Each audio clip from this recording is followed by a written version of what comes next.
Hola chicos! Today we are continuing our study of the present progressive, but this time it's starring direct object pronouns. So I'm going to start off by assuming that you feel really good about that present progressive, that ando, that yendo with a star. But maybe you are wondering, direct object pronouns? Huh? We learned them in Spanish 1, but how about we do a quick review? Direct object pronouns are the who or the what of a sentence. So, taking a look at the two sentences I have on your sheet, the smart students are watching the video. What are the smart students watching? Why, of course, they're watching the video. I want you to circle the video because that's your direct object. That's the what. Take a look at the next one. I'm buying the shoes. What am I buying? The shoes. That's my direct object. That's my what.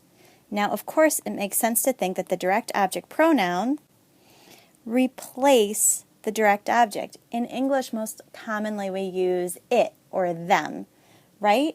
So, if you take another look at that sentence, the smart students are watching the video, we'd take out video and we'd replace it with it.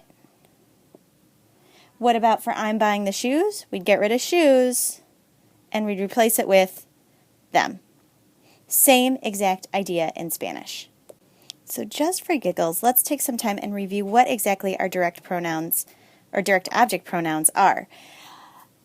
The beginning one is the easiest one because to say me, we say me, same word, different pronunciation. And that is exactly why we can't walk around saying like me voy a la cafeteria because that makes it, you sound like you're saying me going to the cafeteria, right? Not good.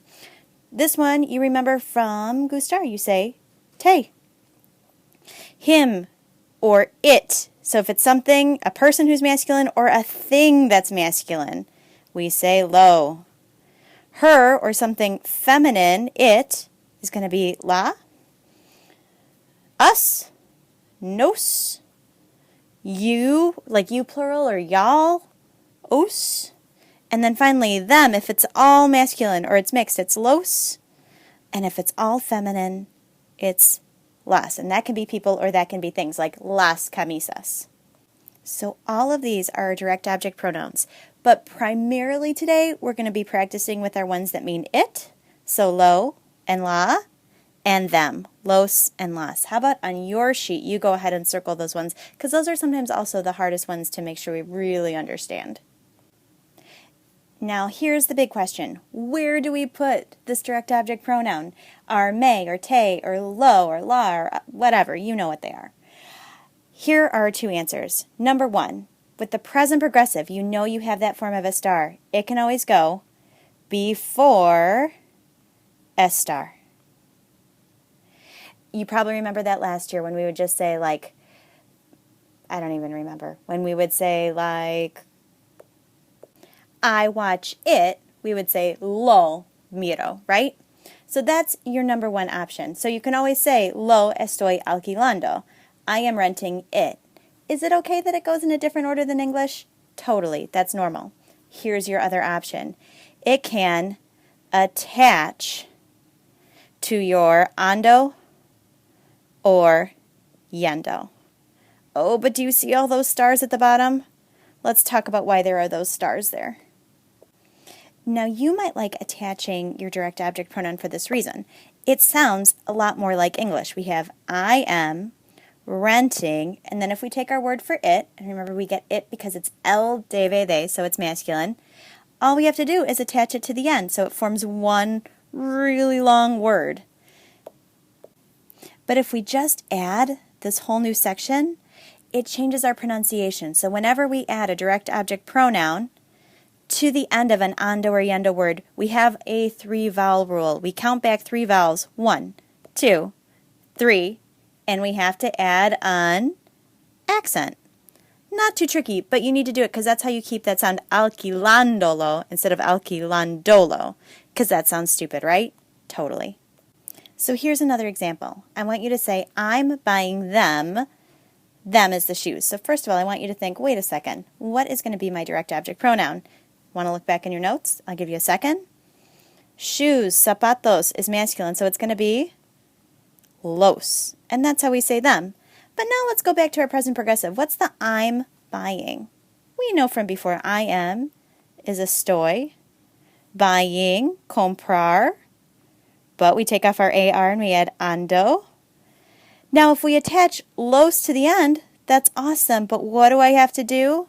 Why, of course, you know I have to count back 3 vowels. 1, 2, 3, and add my accent. Not too tricky. And here you have I am buying them. Sounds good to an English speaker, doesn't it? I think so too.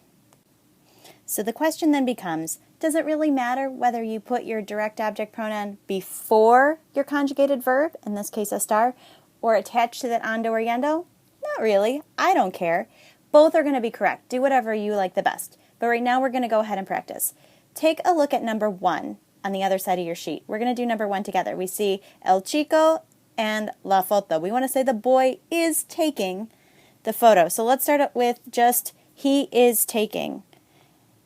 Está, and then to take a photo, sacar, but change it to ando, sacando. Now I'm going to get rid of the photo, and I'm going to change it to la. Why la, even though it ends in an O? Because it's la foto. It's short for fotografía.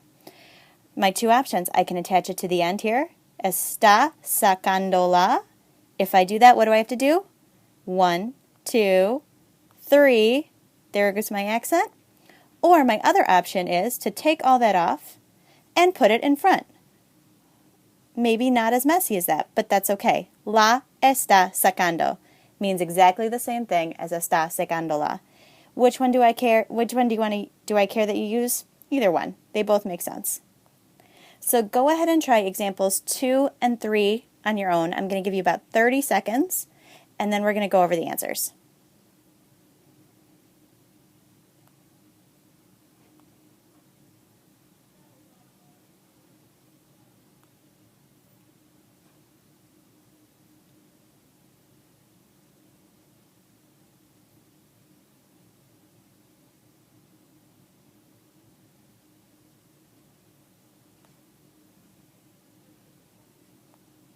Okay, pause me if you're not done, but we're going to go over 2 and 3.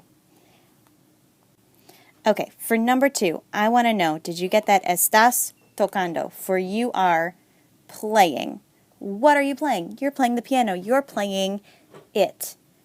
Where do I get my it? I look at that L, and that tells me it's going to be lo.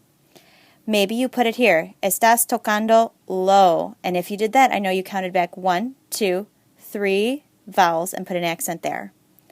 Or maybe you like putting it in front of the estar, which is also totally fine, in which case you have lo estás tocando. Both are totally correct. If you got that, give yourself a little smiley face. All right, take a look at number 3. We have you are writing. Estás escribiendo. What are you writing? The essay. So my word for it that's going to replace the essay is going to be lo. Where can I put it? I can attach it to the end, count back 3 vowels, 1, 2, 3. Estás escribiéndolo. Or, it's always going to be correct. Say you hate those accent marks. You can say, oh, I know what I'll do. I'll just put it in front of here. Okay, on your own, you're going to do 4, 5, and 6. Now, Miss Morford or I are going to know that you didn't do it and you didn't really watch the video if we don't see 4, 5, and 6. So check it out. Pay attention to whether you're going to use lo or la, and we'll see you in class. Hasta luego.